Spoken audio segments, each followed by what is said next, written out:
11th admission 2025-26 ची provisional merit list विद्यार्थ्यांनी बघितली आहे। तर आता विद्यार्थ्यांनी पुढे काय करायचं या संदर्भात आपण एक अपडेट दिलेली होती, परंतु विद्यार्थ्यांच्या कमेंट्स आलेल्या आहे की आम्हाला कॉलेज कधी मिळणार आहे, म्हणजे राऊंड 1 चे अलॉटमेंट कधी होणार आहे। तर या व्हिडिओमध्ये आपण तुम्हाला राऊंड 1 चे अलॉटमेंट कधी होणार, विद्यार्थ्यांना कॉलेज कधी मिळणार, विद्यार्थी प्रवेश कधी घेऊ शकणार या संदर्भात संपूर्ण अपडेट बघणार आहे आणि फायनल मेरिट लिस्ट कधी लागणार आहे हे सुद्धा आपण याच व्हिडिओमध्ये बघणार आहे।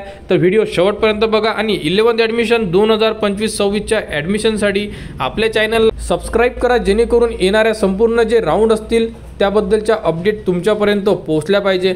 तर बघू शकता, तर प्रोविजनल लिस्टमध्ये जर तुम्हाला ग्रीव्हन्स टाकायचा असेल, जर कोणत्या फॉर्ममध्ये तुम्हाला वाटत आहे की तुम्ही भरलेल्या फॉर्ममध्ये काही चुका झालेल्या आहे, तर त्याबद्दलची माहिती आपण दिलेली आहे। तो व्हिडिओ या व्हिडिओच्या डिस्क्रिप्शनमध्ये दिलेला आहे आणि तुम्ही ज्या त्रुट्या आहे ह्या कंप्लीट कधीपर्यंत करू शकता, तर बघू शकता यामध्ये माहिती देण्यात आलेली आहे। तर 9 तारखेपर्यंत तुम्ही तुमच्या मेरिट लिस्टमध्ये जर प्रॉब्लेम असेल तर तुम्ही दुरुस्ती करू शकता आणि त्यानंतर 11 तारखेला तुमची फायनल मेरिट लिस्ट लागणार आहे, म्हणजे सर्वसाधारण जी गुणवत्ता यादी असणार आहे आता प्रोविजनल लागलेली आहे, यानंतर फायनल मेरिट लिस्ट लागणार आहे आणि तुम्हाला कॉलेज कधी मिळणार या संदर्भात सुद्धा आपण अपडेट याच व्हिडिओमध्ये बघणार आहे। तर बघू शकता 11th ॲडमिशन 2025-26 कडून एक जो टाइम टेबल होता तो दुरुस्ती करून देण्यात आलेला आहे। तर बघू शकता यामध्ये नवीन टाइम टेबल देण्यात आलेला आहे।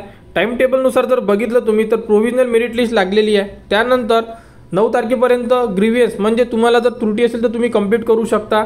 11 तारखेला तुम्हाला जी फायनल मेरिट लिस्ट आहे ही लावण्यात येणार आहे आणि त्यानंतर 12 ते 14 मध्ये जो 0 राऊंड आहे कोट्या अंतर्गत जेही विद्यार्थी आहे जी लिस्ट आहे ही प्रसिद्ध करण्यात येणार आहे आणि त्यानंतर बघू शकता तर 26 तारखेला तुमचा जो राऊंड 1 आहे याचे अलॉटमेंट होणार आहे, म्हणजे 26 तारखेपर्यंत आता विद्यार्थ्यांना वेट करावा लागेल। तुम्हाला मेरिट लिस्ट बघितल्यानंतर तुम्हाला ज्या पहिल्या राऊंडमध्ये म्हणजे जे रेग्युलर विद्यार्थी आहेत त्यांना जे कॉलेज अलॉटमेंट होणार आहे हे कॉलेज अलॉटमेंट 26 तारखेला होणार आहे। यामध्ये संपूर्ण माहिती दिलेली आहे, तुम्ही सुद्धा बघू शकता आणि इंग्लिशमध्ये आणि मराठीमध्ये दोन्ही सुद्धा टाइम टेबल देण्यात आलेले आहे, तुम्ही दोन्ही टाइम टेबल सुद्धा रीड करू शकता। तर बघू शकता यामध्ये काय म्हटलेलं आहे, तर 26 जूनला कॅप फेरी प्रवेश फेरीसाठी उच्च माध्यमिक विद्यालय निहाय विद्यार्थी वाटप यादी जाहीर, म्हणजे तुम्हाला जे कॉलेज अलॉट होईल त्यांची यादी जाहीर करण्यात येणार आहे। विद्यार्थ्यांच्या लॉग इनमध्ये उच्च माध्यमिक विद्यालय वाटप तपशील उपलब्ध करणे, म्हणजे तुम्हाला जे कॉलेज मिळेल हे तुम्ही तुमच्या लॉग इनमध्ये जाऊन चेक करू शकता आणि त्यानंतर बघू शकता 27 तारीखपासून 3 जुलैपर्यंत विद्यार्थ्याला मिळालेले उच्च माध्यमिक विद्यालय मान्य असेल तर प्रवेश म्हणजे प्रोसीड फॉर ॲडमिशनवर क्लिक करावे, म्हणजे ते विद्यार्थी प्रवेश घेऊ शकतात।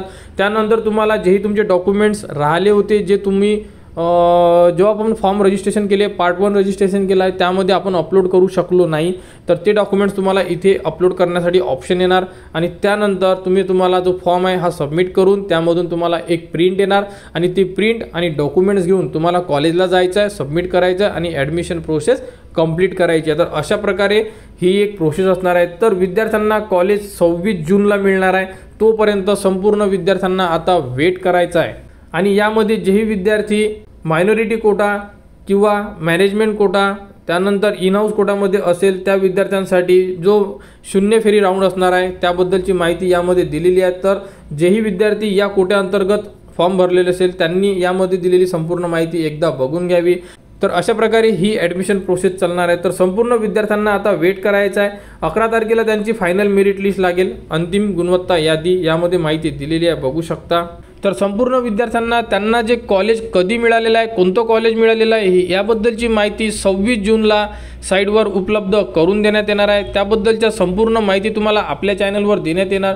कुठे कोणतीही अडचण असेल तुम्ही कमेंट्स करू शकता, कमेंट्सवर तुम्हाला संपूर्ण माहिती दिल्या जाणार। 11th ॲडमिशनबद्दल जेही पुढील अपडेट येईल ती तुम्हाला आपल्या चॅनलवर देण्यात येणार। त्यासाठी आपल्या चॅनलच्या कनेक्टमध्ये राहा, चॅनलला सबस्क्राईब करा आणि हा व्हिडिओ इतरांपर्यंत शेअर करा।